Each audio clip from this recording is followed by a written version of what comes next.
minha amiga Rafaela Fabregat, que é nutricionista esportiva e também fitoterapia. Rafaela, é um prazer recebê-la novamente aqui no programa. Prazer é meu, Lê. A fitoterapia, o que seria, para a gente entender? A fitoterapia é uma ciência através das plantas, que a gente faz alguns tratamentos direcionados para alguns casos das pessoas. Então, por exemplo, na insônia, então muitas pessoas têm insônia, então a gente tem algumas plantas que a gente consegue fazer tratamento de insônia através delas. Por exemplo, maracujá, folha de maracujá, que tem um composto que chama passiflora, que ajuda a pessoa a dormir. Às vezes, em alguns casos, hortelã, alguns outros casos, camomila. Vai depender muito do que a pessoa tem mesmo, né? Está sentindo no momento. Do que está sentindo no momento, do grau que está sentindo e do composto que ela se adapta melhor. Então, é uma forma, digamos que não medicamentosa, de você tratar um problema ali de saúde. E seriam medicamentos líquidos também, cápsulas, ou só líquido? Como que seria esse tratamento fito? A gente tem vários tipos. Vai depender do que a pessoa está sentindo e da intensidade que ela está sentindo. Então, por exemplo, uma insônia grau leve, a gente consegue tratar com chá. Certo. Se ela é um pouquinho mais forte, a gente consegue tratar com tintura. Se ela é muito forte, aí a gente tem que fazer cápsula, porque a gente isola o composto e coloca lá. Entendi. E aí, então, a forma de ingestão dela vai de acordo com o grau de sintoma. E quais são os casos que mais são frequentes no seu consultório? Insônia. Hoje em dia. Ansiedade, tem bastante também. E mulheres na menopausa. É um período difícil para a mulher, né? A menopausa. Onde já tem vários sintomas e é complicado, né? Então a gente hoje pega mais isso, né? Compulsão alimentar também, mas compulsão alimentar é uma coisa também que nutricionista sempre trabalhou, né? Mas o que mais aparece assim é essa questão mais de saúde da mulher. Então ovário policístico, endometriose, menopausa, aparece bastante. Rafaela, quais são os principais grupos alimentares que devemos incluir numa dieta diária? Então, a gente usa os básicos, né? Que é a proteína, carboidrato, os lipídios, né? Que são a gordura e as vitaminas. E aí a gente tenta fazer isso tudo com proteínas, carboidratos e lipídios de uma qualidade boa, né? Então, por exemplo, a gente encontra gorduras boas. Abacate, que também é rico em antioxidante. Até é bem interessante porque o abacate ele tem um composto que auxilia a reduzir colesterol.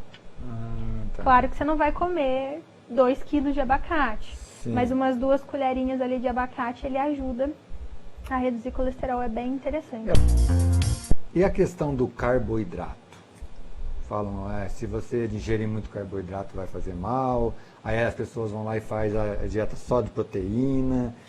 O que tem aí de verdade e mito aí, só para eu entender? Depende do carboidrato que você vai utilizar. Tá. Entendeu? Arroz? Então, é porque a gente... que é o que as pessoas mais comem diariamente, assim, né? Arroz. Então, mas se você tem que analisar o contexto alimentar. Tá. A pessoa consome arroz, tá, mas quanto que ela consome de fibra no dia? Quanto que ela consome de vitamina no dia? Ela consome uma verdura com esse arroz? Ela consome um legume com esse arroz? Isso diz mais do que o arroz em si. Entendi. Ou também a massa, né, que é a farinha. Mas é tudo no contexto alimentar. Né? Entendeu? Porque, por exemplo, carboidrato é ruim, mas a gente tem as frutas. Frutas é carboidrato. E é maravilhoso. Né? Porque a gente tem vitamina, antioxidante, um monte de coisa. O arroz também. O arroz tem aminoácido, o arroz tem vitamina. O problema é o quanto você come e como que é o resto do seu dia. Porque às vezes você pega uma pessoa que come pão, aí ela almoça arroz com uma carne e não tem uma salada, nada. Aí à tarde ela come um pedaço de bolo, à noite ela janta a mesma coisa. Aí o problema não é o carboidrato, é o contexto. Agora se você pega uma pessoa que acorda de manhã, come um pão, uma fruta, depois lá para umas 10 horas come uma fruta de novo, almoça arroz com uma salada, à tarde procura comer um iogurte com uma fruta, à noite também, né, janta com uma verdura e uma salada, dificilmente você vai ver dar problema.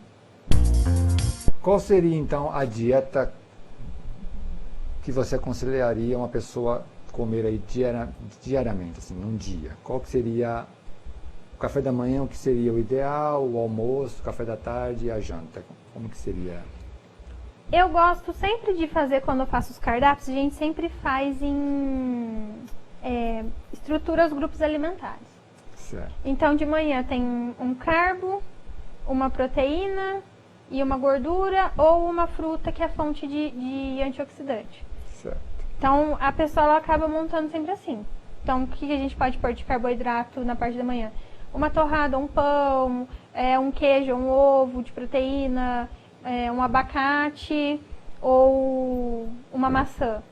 Então, você sempre vai colocando esses grupos e aí você sempre tem aquela quantidade no dia boa, né? Entendi. Quantidade de fibra adequada, todas as Sim. refeições, uma quantidade de fibra para diminuir o impacto glicêmico. Então, a gente sempre estrutura. Aí no almoço, um arroz ou uma batata, uma carne ou um frango, sempre salada bastante. À tarde segue o mesmo padrão, uma proteína, uma fruta. E aí você consegue fazer esse controle. Tá, você falou do ovo. Antigamente falavam que se ingerisse muito ovo diário, fazia mal à saúde. Hoje já falam que você tem que comer uma cartela de ovo por dia, porque também quem está na academia tem que comer uma cartela de ovo por dia. Assim, qual é a verdade? Muito ovo faz mal ou qual que é o mito disso, né? Porque você vê muito falar sobre isso. Então, na verdade, a gente vai ver individual do paciente. Entendi. Porque tem pacientes que gastam muita caloria. Então, um paciente que gasta muita caloria, por exemplo, faz uma musculação intensa, faz um pedal intenso, ele precisa de uma quantidade proteica maior. Agora, uma pessoa que fica em casa e não faz atividade física, ela vai ter que comer menos. Então, isso vai bem de acordo com a pessoa. O que vai fazer mal é você ingerir uma grande quantidade de comida, caloria, gordura, e você não gastar tudo aquilo. Por isso que tem algumas pessoas que comem assim até um pouco mais de gordura e não tem colesterol alto. E algumas pessoas não comem tanto e tem. Por quê? Porque ela não gasta. Por mais que ela come pouco, ela não gasta aquilo. Então, o que voga muito se faz mal ou bem é o quanto que você consegue gastar daquilo que você ingere. Gostaria de saber sobre pipoca. Minha filha come umas 3 vezes por semana. Ela faz mal à saúde? A pipoca em si, ela não é um problema. O problema é como que você vai fazer essa pipoca. Então, se você faz ela com muito óleo, com muito sal, se você coloca tempero industrializado, se você joga a margarina que a gente estava conversando aqui, né? Antes, aquela ali. Aí você vai ter um problema. Mas a pipoca em si, ela é muito boa. A gente utiliza para dieta. Tem componentes antioxidantes nela também. Muita fibra também. Muita fibra. Então, às vezes, para a criança tem um pouco de dificuldade de atingir fibra no dia a dia, então acaba sendo uma opção interessante.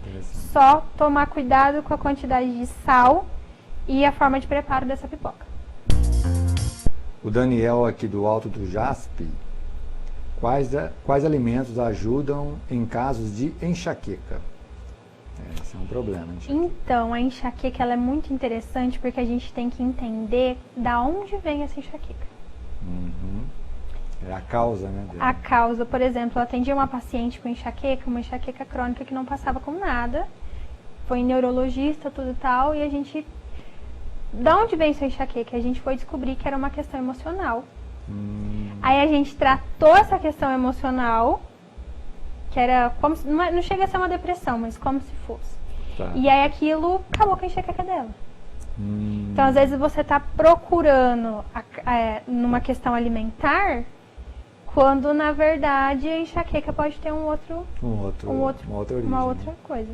Mas no geral, né, tudo que é muito estimulante a gente não recomenda para enxaqueca. Por exemplo, cafeína, produtos pretos, esse tipo de coisa. Então a gente acaba utilizando alimentos que são mais calmantes e ricos em auxiliares de bem-estar. Então, por exemplo, a gente tem aí o abacate. Olha lá, o abacate surgiu de novo. Que ele tem essas substâncias que ajudam a acalmar, bem-estar. Ele é muito utilizado também para casos de depressão. Então, é um ótimo alimento. O João Paulo, do Jardim Bonato, suco de caixinha faz mal igual refrigerante? Ó, essa é uma pergunta. Faz, né? Faz. E aí eu vou abrir um parêntese aqui sobre um problema que a gente fala muito e se fala da forma errada, que é a frutose. Hoje em dia a frutose virou uma vilã. É. Só que se você pegar os estudos em que a frutose faz mal, a gente vê que são as frutoses de adição. O que é a frutose de adição? Você pega a fruta, você tira toda a frutose, você isola só a frutose e joga, por exemplo, no suco. Aí você vai lá sem saber no mercado e você lê lá suco adoçado com suco de maçã. Aí você fala, esse suco é bom, porque ele não tem açúcar, ele é adoçado com açúcar da fruta. Só que açúcar é a frutose de adição, que é o que dá problema. Então, dificilmente que a frutose ela está sendo associada com esteatose hepática, né? Certo. Hepatite, alguns casos assim. Dificilmente você vai ver uma pessoa que teve esteatose hepática porque comeu muita fruta. Não tem. Porque os próprios antioxidantes e fibras que tem na fruta inibem isso. Geralmente é uma pessoa que tem um consumo de frutose de adição grande. Entendi. Então, suco de caixinha é tudo, na verdade, menos suco. Comida japonesa, quais benefícios e malefícios? É outra questão, hein? É outra questão. A comida japonesa, a gente tem que ter muito cuidado e ter muita certeza do lugar que a gente come, se ele é de qualidade ou não. Porque é um produto que ele é cru. Sim. Então, se tiver alguma contaminação, você vai pegar. Então, sempre analisar o restaurante que você vai. Ter certeza que é um restaurante confiável, tá tudo, né, no padrão de qualidade. Porque se tiver alguma contaminação, você vai pegar e não tem o que fazer.